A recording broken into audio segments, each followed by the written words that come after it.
So today I want to talk about a notice that's been making rounds in my network. It comes from ASU Online, where a professor in the computer science program has accused 59% of the students taking one of the courses of cheating. And this is a large course. So when we say 59%, there are almost 600 students enrolled in this course. So this is really appalling. Now, ASU has not confirmed that this is a real thing, but based on the contents, the way it's worded, how it's distributed, I think it's pretty plausible that this is real. Now, in this video, I want to go through this notice and then I want to give you some perspective because I've been a technical student, I've been an instructor, and I've been a hiring manager. So let's take a moment and go over this notice. I have it here on screen. I suggest you read this yourself. We're just going to briefly skim it. So the professor says, hey, if you're getting this notice, it doesn't mean that you're suspected of cheating, but he's sending it to everybody. And here we go. What I care about more than anything else as a teacher is that you learn, and that you learn cool and useful things. One of the ways I try to do that is by designing interesting challenges that are meant to help you learn. My philosophy is that if I design good challenges and you get to solve these challenges, you will have learned something. I don't always hit the mark on that, and we certainly have run into various hiccups along the way, but this is my goal. And that's a good goal. I mean, no teacher wants to bore their students. We're interested in competency. Sometimes you have to grind, that's fine. So moving on, he says, in an ideal world, you would be spending all 135 hours working on these challenges and learning. ASU says that I must give you a grade at the end. Truly, I don't care about this part, but I'm happy to be a part of the system. Probably the grade serves as a good motivator for you to do the work, probably the biggest motivator for many of you, and I'm happy to provide that. And so your grade is 100% based on solving these challenges. Okay, fine. I'm aware that this makes cheating easier. You never have to enter a classroom and never have to take a test in which we're able to directly watch you and make sure you're not cheating. The hope is that you will nevertheless be motivated to learn and that you will be honest. And then he says, yeah, I know you're busy, blah, blah, blah. You're bypassing the learning and going straight for that motivating grade. I truly don't care about you unfairly getting a grade that you don't deserve. That doesn't really impact me. Wow, okay, we'll come back to that later. Of course, your peers, the academic institution conferring degrees, and employers trying to interpret what those degrees mean might not be thrilled about that. Yeah, no crap. I do, however, care about you not learning. Therefore, it is my responsibility to make cheating less appealing than learning. And then he goes on and he quotes the student handbook and how they handle the zero tolerance policy.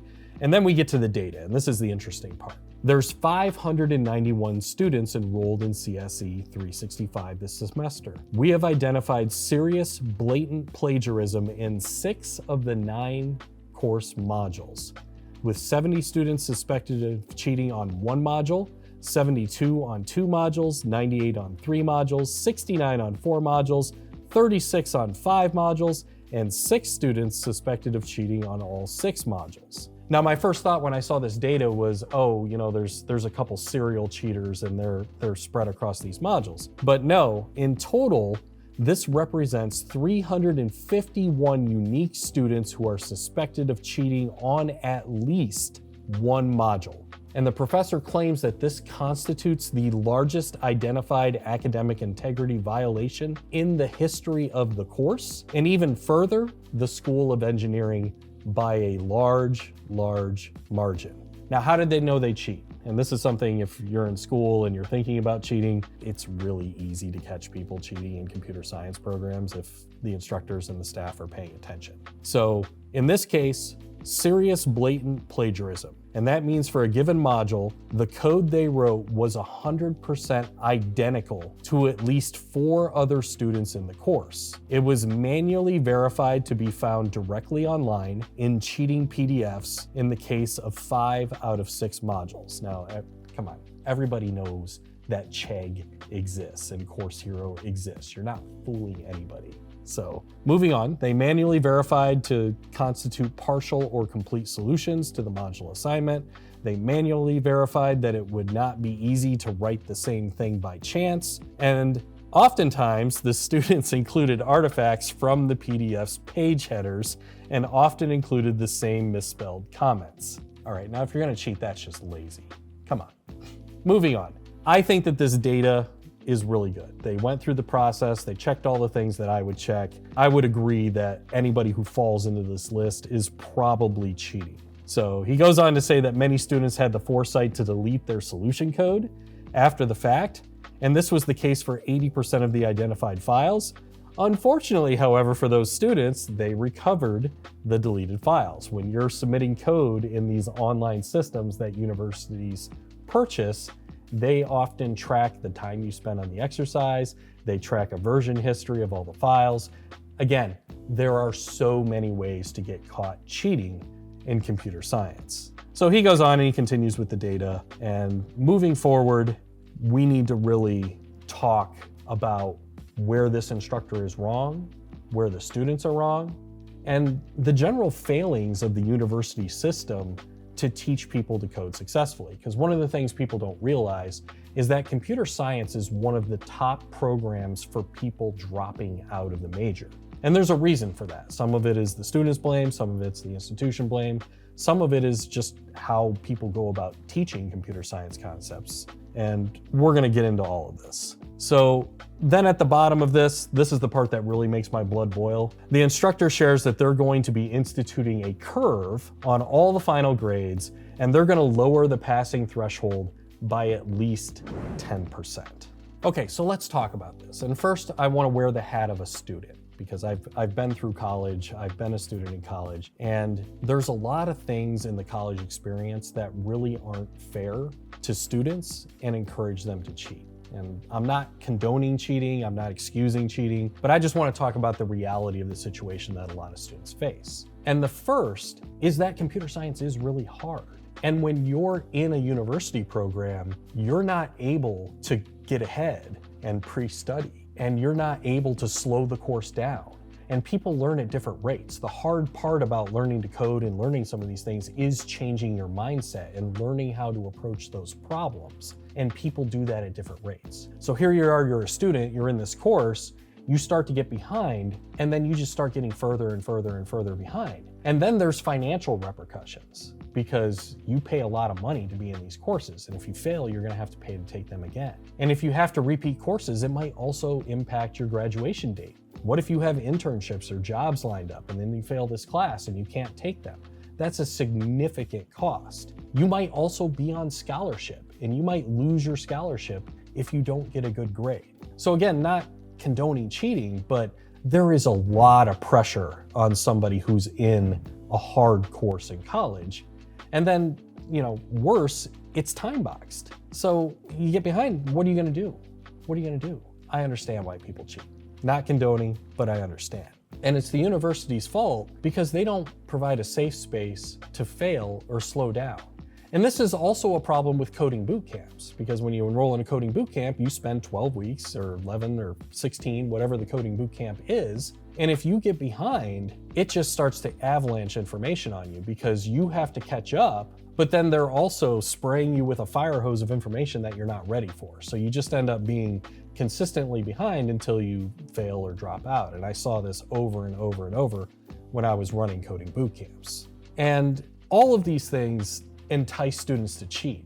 But one of the worst things is when other students are cheating and they're not being punished. Because now you have a student who's trying to do the right thing and they're working hard, and maybe they're getting B's and C's on their assignments. And they know that a significant portion of the class is cheating and often getting better grades than them. And that's really frustrating, and it's really not fair. And then if they start having those other pressures and they're aware that other people are cheating, wow. I mean, what an incentive to do the wrong thing. None of this excuses it, but I get it. The incentives are there. And now we're gonna take the student hat off and we're gonna put on the hat of the hiring manager. And this is where I get really angry about this stuff, because this is really damaging to the people who are doing the right thing. As everybody knows, the market has shifted. And one of the things I want to say about the market is that some people out there, when I read computer science graduate forums and social media posts and things like that, some people are really upset that the boom period is over and they're waiting for things to return to normal. And I got bad news. 2018 to 2021 was not normal. That was a boom. If we return to normal, we're going to be returning to employers demanding competency, not superficial skills. And all these boot camps were really successful and these quick training programs. And I'm a little bit older. I lived through the dot-com crash and I lived through the '08 correction. Before those periods, there were booms in hiring. And in the dot-com crash in particular, if you knew how to spell HTML, you were getting a $70,000 a year job, which was quite significant back in 1998. But when that correction happened, it's not that the entry-level jobs went away. It took time for the market to correct and open the jobs back up, but the hiring was a lot more rigorous. They wanted people who had real skills, deep skills, had the ability to learn new things and really work across the full stack instead of just being a specialist in one little thin slice. And as this market starts to improve, that's what you're going to see from employers. And the people who develop deep knowledge are going to have a significant advantage over people who just brush the surface of these skills. Now, it might not make me popular, but think of this from an employer's perspective when you're out there looking for a job with a computer science degree and you're not getting any interviews. The main reason why a lot of companies don't hire entry-level workers is because they don't trust the credentials. It is incredibly risky to hire entry-level talent because it's been studied, and you can find studies out there about this. The replacement cost of a bad hire in IT is 1.5 times their salary. Because if you think about it, if they trick their way into the interview and they get on the job and they're incompetent, you have to put them on performance improvement plans, and it takes months to fire them. So, and then you have to add in all the hiring manager time, advertising the jobs, the HR time, the interviewing time, the time lost when you're not getting your project work done because there's not somebody in the chair doing the work. There's all these hidden costs around a failed hire. So if you're a computer science graduate and you're asking for 80 to 150K, you need to realize that if they're wrong about you, it's going to cost them $120,000 to $220,000 to replace you. That is a huge risk. And then the employers, they're getting inundated with resumes where, 59% is really high, but if somebody told me that 20% of computer science graduates were cheating, I would believe it because I saw it in my degree and I see it now. And it's going to get worse with ChatGPT. But going back to the employer, if you're getting piles of applicants and you know that a large percentage of them are unqualified for the job, at some point you just throw up your hands and say, we're not going to hire entry-level people anymore. We're only going to hire people with 2+ years of experience. Now, in this market with the correction, there's some really interesting things going on. So one of the mentors at Foundry, where we have our Discord, works for $1 billion software company. And what he was saying the other day is they have open positions and they're getting 500, 1,000, 2,000 applicants for these positions. And these are mid-level positions. And a lot of these people that have been displaced can't do the job. He was telling a story of a mid-level developer who came in to interview and couldn't write a for loop. And if you're not in the field, this is crazy to you. I get it. You hear that and you're like, there's no way that somebody with 5 years of job experience can't write a for loop. But it happens. And it happens a lot to people that are in big enterprise jobs because they get onto a team and they get assigned this little slice of the stack and they only have to work on this widget. And if they don't keep their skills up to date and practice other things and learn other things, if you don't use your skills, you lose them. So right now, employers are being inundated with resumes, and with AI tools and automation and stuff, it's spray and pray out there. And it's a real problem because they have to filter through all this cruft to get to the good candidates. And some employers they just don't bother. So when you're cheating, or your peers are cheating in computer science programs, or the university programs aren't teaching you job-ready skills, it is really expensive and risky for employers, and they just don't want to hire you. So the next time you hear somebody complaining like, oh, there's no entry-level jobs out there, some of that is self-inflicted by the university system. It's not your fault, it's the university's fault because they tolerate cheaters. They tolerate grade inflation. Let's talk about the professor putting the curve into the course. As a hiring manager, when I've hired entry-level people, I don't even look at the GPA. The GPA is meaningless because I know that curving goes on. And there's a lot of pressure on instructors in colleges. I'm not saying they're bad instructors, but there's a lot of pressure because they do student surveys and you can get fired and it can impact your job if your students don't like you. And if you fail a large percentage of your students, they're gonna give you bad reviews and bad marks. And nobody likes failing anybody, nobody likes firing anybody. So there's an incentive to help people along and pass them. But if you think about a 4-year college degree, if you start out in year 1 and you're only barely passing because of curves, by the time you get to year 4, you're either cheating, getting passed along, and you're probably just not competent. You're not ready for the job market. But you got a degree, so now you get to go spray your resume out there and you become part of the problem. And this really, really hurts the university, it hurts the students, it hurts the employers. None of this does any good for anybody. So in this market, you're gonna see this happening more and more. And I want you to know that if you are competent, if you are doing your coursework, if you're learning the job skills you need to learn, you're gonna have to get out there and network. It's not your fault that the employers, I see a lot of frustration, like I have the skills, nobody's getting back to me with interviews. It's because of all this other crap. It's not you. So have confidence, but you're gonna have to work harder at networking. You're gonna have to go out and make those connections, get to meetup groups, get to events, and really connect with people so that you can dodge this big pile of applications and get to a human being. Now, I'm not picking on ASU Online.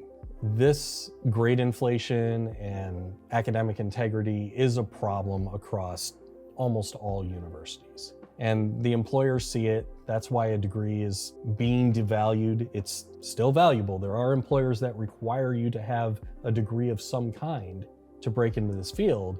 But it's, like I said, it's also why a lot of employers just refuse to hire entry-level people. And as this market corrects, that competency and the ability to have deep knowledge and build real applications is going to be the most important factor, because that's how it's always been outside of that boom period where superficial skills got you into the field. So what is the university's responsibility in this? Well, number one, they should not be enrolling students in courses that they're not ready for. Because one of the things I think about as an instructor, like if I was teaching a course and 59% of my students felt like they had to cheat to pass it, there's something wrong. Either the university is not enrolling the right people, the prerequisites are not there, they haven't earned the skills to be in that class, or your course sucks. 59% is a huge failure number. And I think back to when I ran my bootcamp program, we had a 97% completion rate and a 93% job rate when I was running it. And part of that was selecting the right students. We had pre-work courses and mini courses and assessments that people would take before they were allowed into the bootcamp. So I know that if you properly assess and prepare people, you won't have 59% of them cheating. So the university system needs to figure that out. They need to figure out how to enforce not having grade inflation and accurately assess students for readiness for these programs. And they need to draw a line in the sand and not pass people who are ready, because it's just going to destroy your reputation in the market. And again, it makes it hard for all you computer science students out there. I feel really bad for people who have built competency and they're struggling to get a job. Now, on the other side, if you're a student and you're in a university program and you feel like you're not building competency, that you feel underconfident, that you have the job skills, that you can't build real applications, it's on you to go out and supplement your learning with other resources, because not all colleges and not all classes and not all professors are created equal. Sometimes you signed up for a bum deal, and that's okay as long as you own it and go find something else to help you with that. And it's something, just to tell a story, it's something that really surprised me, both in Skill Foundry, my courseware, and in the coding bootcamp. I thought that the majority of my students would be career switchers. They would not have technical degrees, they would not have technical training. What I found out is about 40% of them did. And I had all these technical people coming into my courses and saying, wow, I've learned more in a couple weeks than I learned in my whole degree. And I would just look at them like, are you kidding me? How did you go through a 4-year degree? The moral of the story is there are resources out there that are quality resources that you can use to supplement your learning journey so that you can build that competency and feel confident going in and interviewing with employers. And like I said, that market from 2018 to 2021, it's not coming back for a while. There's always going to be boom periods, boom and bust. That's just how the market works. But those jobs that are available to people with superficial skills, it's over. There's no more of that. So if you're serious about getting into this field, you need to find something with rigor that focuses on competency and allows you to assess yourself. And then once you have that confidence and that competency, you need to get out there and you need to network. It's worth repeating. I said it earlier, but you need to network. Networking is a superpower. I have students right now in my courseware that are going to meetup groups, going to events. They're getting interviews in this market because they're putting in that effort. Anybody who just sits back and passively just hits apply now and uses AI tools and just sprays and praise their resume, you're just playing the lottery. And there's a lot of incompetent people in that pool, and it's going to be really, really hard for you to get noticed. So make those human connections, work on your social media presence, get a good GitHub portfolio. And when I say a good portfolio, I don't mean putting the same to-do app that is on the React homepage. I mean building something real and being prepared to talk about that with employers. And bring it to the networking events and the meetup groups. Show people what you're working on. Demonstrate passion. Demonstrate confidence. Those are things that are going to attract people and help them open their network to you and help you out. Happy coding.